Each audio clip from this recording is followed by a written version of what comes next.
મારી ફરિયાદ એટલી જ છે કે હું મુંબઈ રહું છું કારણ કે મારું કામ ત્યાં છે. ઓલરેડી મારા ફેમિલી વાળાએ મારું બધું જ પ્રોપર્ટી બધું લઈ લીધું. મારો સવાલ જ નથી. મારો પોઈન્ટ ઈ છે મારે કામ કરવા માટે ત્યાં રહેવું પડે એમ છે અને અહીંયા લીગલ કેસ ચાલે છે તો મારી મમ્મીને અહીંયા રહેવાનું છે. મારા મોટા દાદા છે જસદણના પ્રભારી દિનેશભાઈ અમૃતિયા. તેમનો છોકરો આનંદ અમૃતિયા અને મારા બીજા દાદા છે બિપિન અમૃતિયા. 2 દિવસ પહેલા એ મારી મમ્મી માથે હુમલો કરવા આવ્યા રાતના 11 વાગે. એમનું કહેવાનું એમ છે કે આ ઘર ખાલી કરી આપો. પણ એ લોકોએ લીગલ નોટિસ આપવી જોઈએ ને. તમે તમારી રીતના જ્યાં સુધી લો જેટલું મેં ભણેલું છે તમે મારા ઘરનું પગથિયું નહીં ચડી શકો કારણ કે એકલી લેડીઝ રહે છે. એ લોકો ઘરમાં ઘૂસી અને મારી મમ્મીને અહીંયા હાથ પકડીને તમે ધક્કો મારો છો એનો મતલબ શું? તમે શું કરવા માટે આવ્યા? અને મારે સોશિયલ મીડિયાનો સહારો એટલે લેવો પડ્યો. પોલીસ વાળા અમને જવાબ નથી આપતા. મારી મમ્મી રાતના 12 વાગે પોલીસ સ્ટેશને ગઈ. 2 કલાક સુધી બેઠી કે એફઆઈઆર પાડવી છે. પોલીસ વાળાએ નોર્મલ કમ્પ્લેન લઈ એની ઉપર સાઇન કરીને કે આ એફઆઈઆર છે. હું તમને કાગળિયો બતાવીશ તમને લાગશે કે એફઆઈઆર છે. કોઈ અભણ માણસ હશે ને એ એમ કહી દેશે કે એફઆઈઆર નથી. તો મારો કહેવાનો મતલબ એમ છે કે તમે બીજેપીના કાર્યકર્તા છો. મતલબ તમે ગમે એનું મર્ડર કરી નાખશો કે ગમે એને મારી નાખશો, ગમે એને ટોર્ચર કરશો કે ગમે એને ગમે એટલો અત્યાચાર કરશો તમારી ઉપર કઈ એક્શન નહીં લો. મતલબ સોશિયલ મીડિયા કમિશનરને રીચ આઉટ કરવાની કોશિશ કરી પણ ત્યાંથી ને કઈ જવાબ નથી. કમ્પ્લેન તો અમારી લેતા જ નથી. અગર લઈ લે છે તો જ્યારે એ લોકોનો ફોન વહી જાય છે કે હા ભાઈ હું નહીં આવું પોલીસ સ્ટેશન. મારો ભાઈ આવી જ રીતના વાત કરે છે કે હું નહીં આવું પોલીસ સ્ટેશન તારથી થાય. આ શબ્દ એને મારી સામે પોલીસ વાળાને કીધેલો છે કે હું નહીં આવું. પ્રોબ્લેમ એ છે કે બધી જ પ્રોપર્ટી એ લોકોએ ઝડપી લીધી છે પણ એમાંથી જે પ્રોપર્ટીઝ એની પાસે છે એમાંથી હાફ ઓફ ધ પ્રોપર્ટીઝ સૂચિત છે. એનું પ્રોબેટ નીકળે નહીં. ઈ કોર્ટમાં મને એવું જાણમાં આવ્યું છે કે એને કોર્ટમાં એમ કીધું છે ઈ મા દીકરી તો છે જ નહીં. તો કોર્ટે કાંઈ પ્રૂફ ના માંગ્યું કારણ કે મેં જ્યારે પ્રોબેટ માટે અપ્લાય કર્યું તો જજે મને એટલા સવાલ કર્યા, મારી પાસે એટલા ડોક્યુમેન્ટ્સ દીધા. પહેલી વાત તો આંબો ફેમિલી ટ્રી માંગ્યું મારી પાસે. આ બધા લીગલ પ્રૂફ માંગ્યા કે હું એની લીગલ હાયર છું. તોય તમે એની પાસે કાંઈ પ્રૂફ નહીં માંગ્યા કે એની વારસાતમાં કોઈ છે જ નહીં. તમે માની લીધું કે આ મા દીકરી નથી તો નથી. અને મને હવે એવું લાગે છે કારણ કે એને એવું કીધું હશે એટલે જ મારી મમ્મીનું મર્ડર કરવા આવ્યો હતો કે હયાત જ નથી.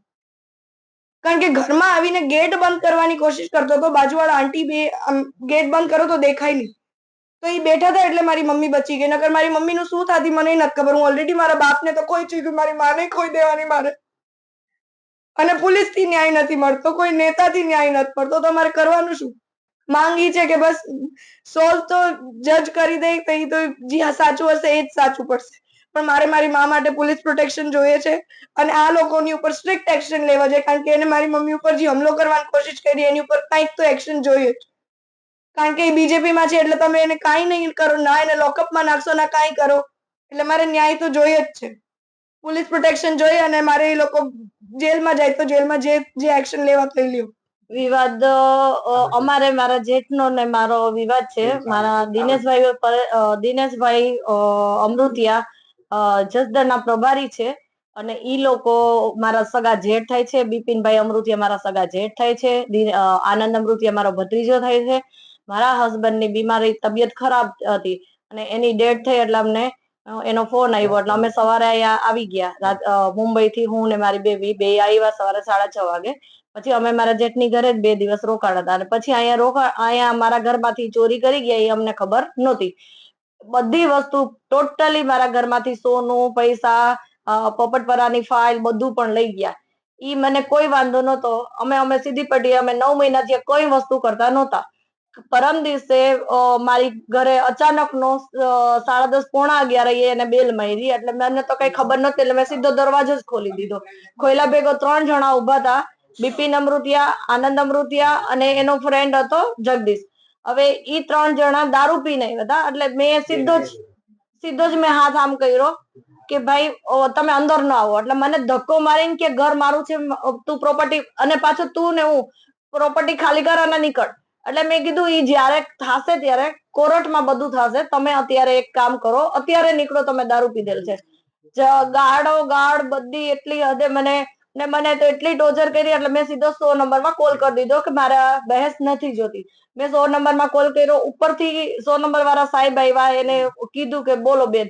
એટલે મેં એને કીધું કે આ દારૂ પીને અત્યારે મને મારવા માટે આવ્યા છે, એટલે તમે આને લઈને જાઓ. એટલે ઈ સાહેબે મને કીધું કે હાલો તમે લખાવો, તમે ત્યાં આવો અરજી કરવા. મેં હાલો આવું.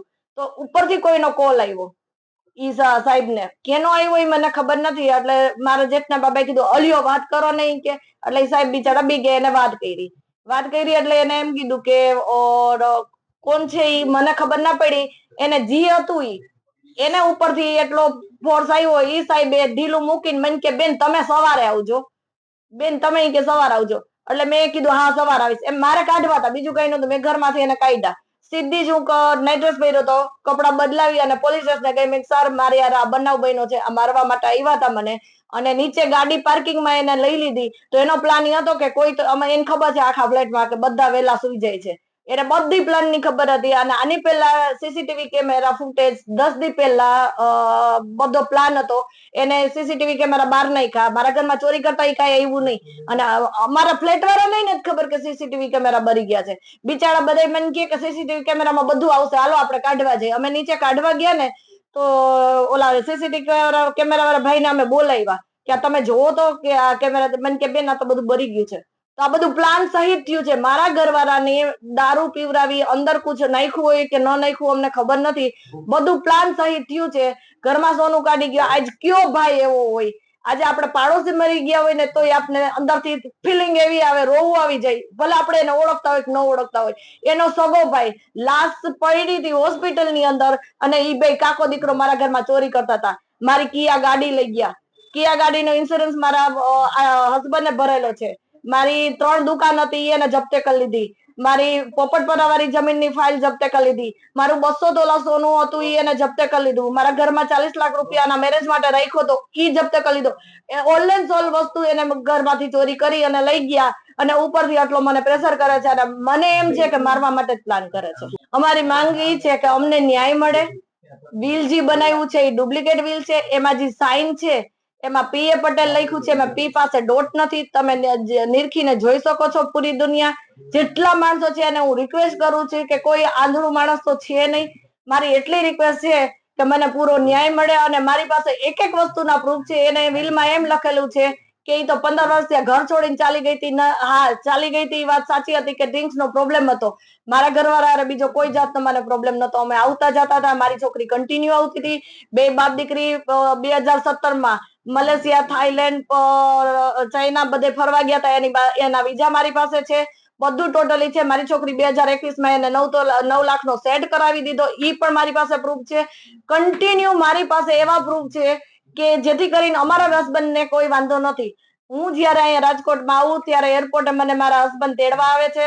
અને જેટલી હોટલમાં અમે જમવા ગયા ઇમ્પિરિયલમાં, બધા અમારા જાણીતા છે. એને તમારે પૂછવાની છૂટ કે આ લોકો આવે છે અહીંયા જમવા. અમે કમ્પ્લીટ બે માળાને કોઈ પ્રોબ્લેમ નતો. એને એવો કેમ દર્શાવ્યું કે વાંધો છે?